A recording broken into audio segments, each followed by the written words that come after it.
আমি ছোট হয়ে আপনাদেরকে একটা জিনিস রিকোয়েস্ট করব যে যারা যোগ্য ক্রিকেট বোর্ডকে রিপ্রেজেন্ট করার জন্য বা ওটা জেলা থেকে হোক বিভাগ থেকে হোক, যাদের বেসিক ক্রিকেটিং আইডিয়াস আছে, যাদের একটা স্বপ্ন আছে যে আমি বাংলাদেশ ক্রিকেটকে এই জায়গায় নিয়ে যেতে চাই, আমি এটাই রিকোয়েস্ট করব যে তাদেরকেই সিলেক্ট করা হোক।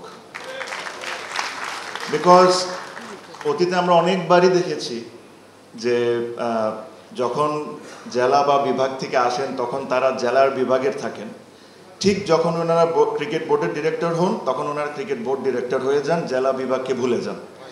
এখন অনেক জেলা বিভাগে আমি যাই, চিটংয়ে আমি নিজেও গিয়েছি, কয়েকদিন আগে বরিশালেও গিয়েছি। অনেক জেলা বিভাগ এখনও আছে যেখানে স্ট্যান্ডার্ড মেনটেন করে একটা ক্রিকেট লিগও হয় না।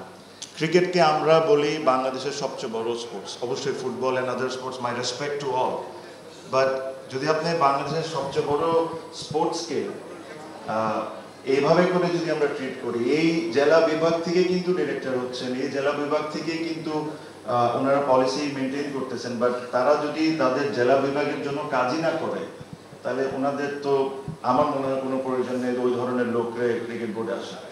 সো এটাই রিকোয়েস্ট করবো, আমি ছোট হয়ে সবাইকে রিকোয়েস্ট করবো যে এমন মানুষকে চুজ করবেন আপনারা যারা যোগ্য। আর লাস্টলি আমি এই কথাটাই বলে শেষ করব যে যদি আসলে আমাদের স্পোর্টসে কোনো কিছু ডিফারেন্স করতে হয় তাহলে আমাদের চিন্তায় ডিফারেন্স করতে হবে আর আমাদের ডিসিশন মেকিংয়ে ডিফারেন্স করতে হবে।